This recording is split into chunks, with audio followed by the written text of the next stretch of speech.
Hello and welcome to another video from fantasyfootballscout.co.uk. Today I'm joined by David to look at the best captaincy options for game week 10. David, welcome. How are you?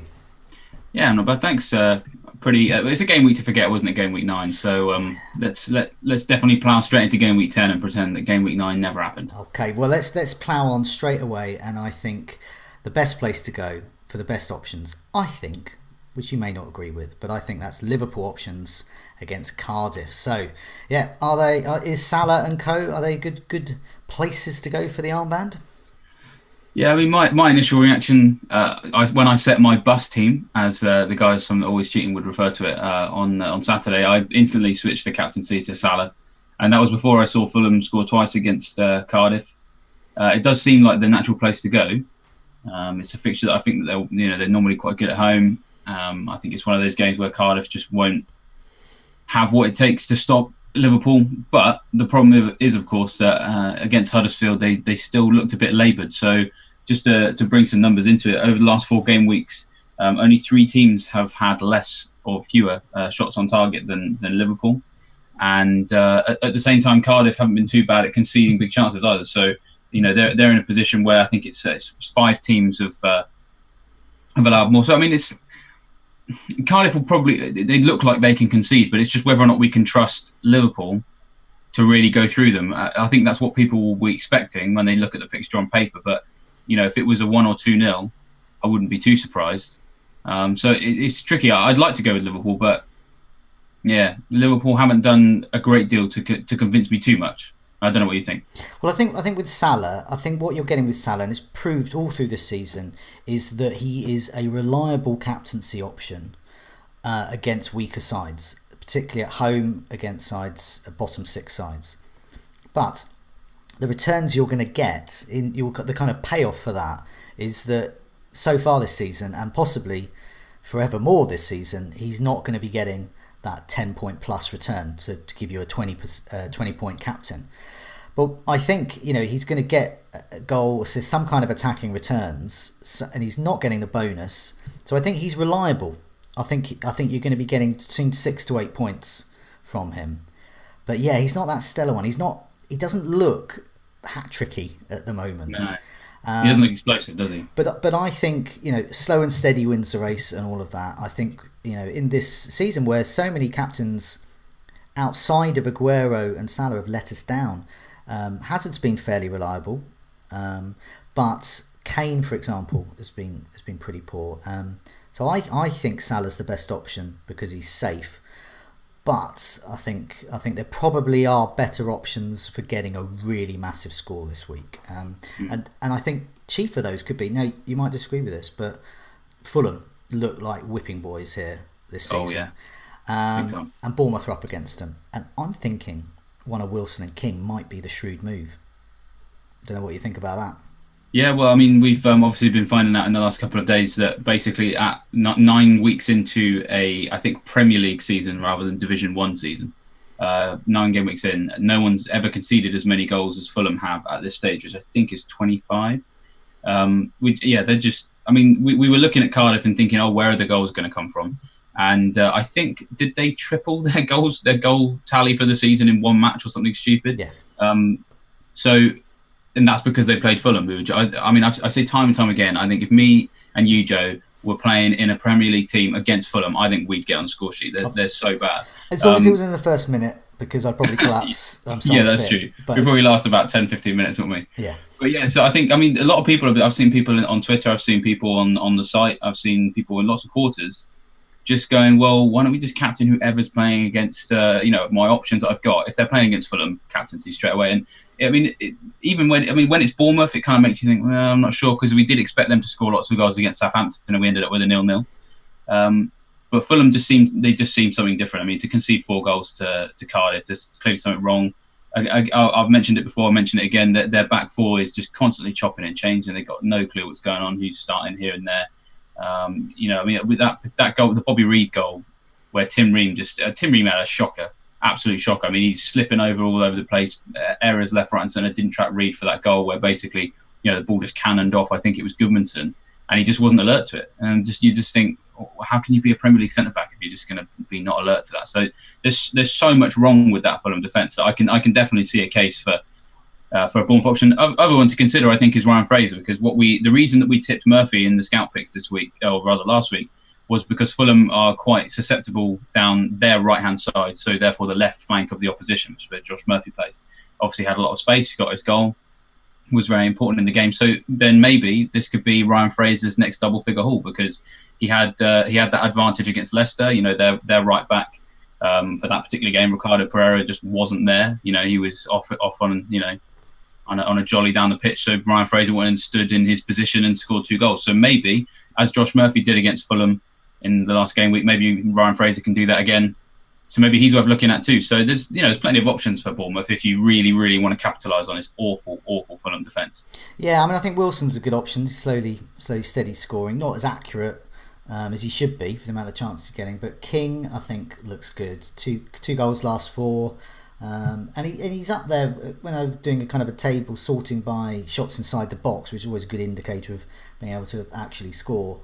He's right up there amongst the likes of Arnautovic, Salah, Mitrovic, Vardy, Hazard, Kane, Aguero. These are the ones that are getting into those good positions. So I think King could be a good one there. Fraser's underlying stats since that stellar haul have been pretty underwhelming. That's my fear. That's true. But as you said, that may well be because basically he prospers when he's given the chance. And Fulham, boy, are they giving chances away. Usually when we discuss, say, Bournemouth options, it would be like right at the end, like, anyone else, bit of a differential. I've raised them up this week because I think they could be a shrewd option. I think someone's chasing. I think they could be good. Another kind of, I guess, a kind of old adage about fantasy football. Don't perhaps captain differentials, but another one is like always pick a player and always captain a player who's going to start. But what about Arsenal? I think these options could be good. We saw last night with Aubameyang, he scored again off the bench, a brace again off the bench. That away to Crystal Palace. Any good Arsenal options, do you think, for the captaincy? Yeah, Aubameyang is really interesting. We talked about Lacazette on the Scoutcast last week, and we thought perhaps maybe not quite as sustainable as maybe some had thought, and that's perhaps proved a little bit true, I think, in the most recent game. One thing we definitely didn't see coming, as you sort of alluded to there, is Aubameyang to get goals off the bench, and we've seen it sometimes with Man City. So they're a team where obviously Sterling didn't come on this week, having been captained by a fair few people, so it doesn't always ring true, but sometimes there are exceptions to the rule. I seem to remember Sane went through a spell about a year ago where there were people who were captaining him and still getting goals even when he didn't start. I think it happened with Jesus, it happened with Aguero as well. I think there's a few City options where that's the case, but I do just think that Arsenal were a little bit off from Man City. So I don't want to own Aubameyang anyway. I can see it. Palace, obviously, clearly something wrong there. They can't score goals, I think, is their biggest problem. I think they're better at the back than they are up front. Personally, I'd probably leave it. I'm surprised that Aubameyang's not starting. To be honest, I think he'll start, but I think I'd probably just leave Arsenal for now, unless, Ozil's looking good. I think Ozil's probably the one I'd look to. He seems a bit more, he seems to be really, really consistent this year. Like, he's always starting. And I think he's got 3 double-figure hauls in the last 6 game weeks, and that looks quite exciting to me. Well, I think it's more with Özil. He doesn't always start because sometimes he gets the sniffles or some kind of mystery. Yeah, that's true. He's had that illness.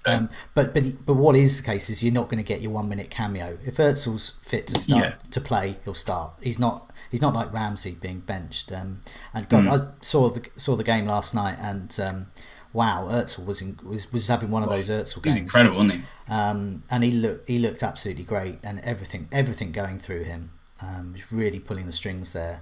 I think if those who aren't keen on Salah and they fancy being a bit different, a Bournemouth option, but also one of these Arsenal options. Which one though? Could it be Lacazette or Aubameyang? That's the risk, but that's the risk you take if you want to go.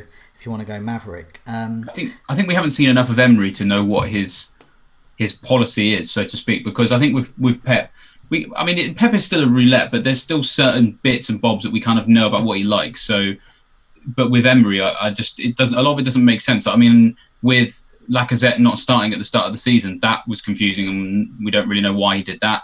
Obviously, Lacazette's fought his way into the team now, and that's fine. Mkhitaryan was another one who looked like he was going to play, then hasn't. Aubameyang, obviously, he missed one game. He didn't start against Fulham because he'd had that illness, and that's what had meant he'd missed a Europa League game or something. But then we thought, well, surely he'll come straight back into the team for Leicester, and he didn't. So I think because we've only really seen Emery with this Arsenal team for 9 weeks of the Premier League, if we're going to try and second guess his rotation policy, I think we just need a bit more time to see how that all plays out, really. Okay, well, looking at the rest of the fixtures there, any other players scream out captaincy to you there? Well, yeah, I think one that we should definitely talk about is Eden Hazard. Obviously, looking at the numbers from the teams, obviously Liverpool have been underwhelming, to say the least, in terms of what they've been doing offensively. Chelsea, on the other hand, they basically, I think they've got more big chances than any other team in the last 4 game weeks, more even than Man City, who obviously scored 5 against Burnley. So Chelsea, obviously Hazard blanked against Man United, but they're not going to play Man United every week. A lot of people were captaining Man City options against Burnley because Burnley have allowed more shots than any other team in the league so far this season. That's obviously still the case because it's a very one-sided fixture. So there's still a team that concedes a heck of a lot of shots. Chelsea are creating lots of great chances. No one else has created more in the last 4 game weeks. So Hazard, I think, has a great case. He's got to understand he's got a slight injury, or basically just being kicked in severely by Manchester United's Giants. He's a little bit of a doubt, but I think we've got a few days to find out what's up with him, and he wasn't probably never going to play against Borisov anyway. So I think we've got a little bit of time to see how he is, and he'll have that rest. So. Yeah, you make a good point there. Last week, everyone was thinking Aguero against Burnley, looking at the stats there, looking at Burnley's defence, and there's been less of a divide between Burnley home and away. They always used to be much more resilient at home, and that's kind of seeping away a little bit. So, yeah, I think that's a good point there. Anyone else? Well, I mean, I guess if we could just go back to the Liverpool options, and we're hearing that Mane is possibly back in training. And he hasn't really been particularly worth looking at. But if we're thinking that Cardiff are going to... If we're thinking this is going to be the game where Liverpool get back to their best and Cardiff haven't got enough of them, then maybe he could be looked at. And the only other one, I guess, also, if we're talking about Chelsea, is Alonso. Chelsea, defensively have been quite good under Sarri. Burnley tend to... They underwhelm, I think. In an attacking sense, they used to have this ability to just always score at least 1 goal, and I think that's kind of ebbed away a bit. So then maybe Alonso, perhaps worth looking at. I mean, his attacking numbers have dropped, but in a game where he's going to have lots of opportunities, and there was a couple of occasions against Man United where he's basically playing up front.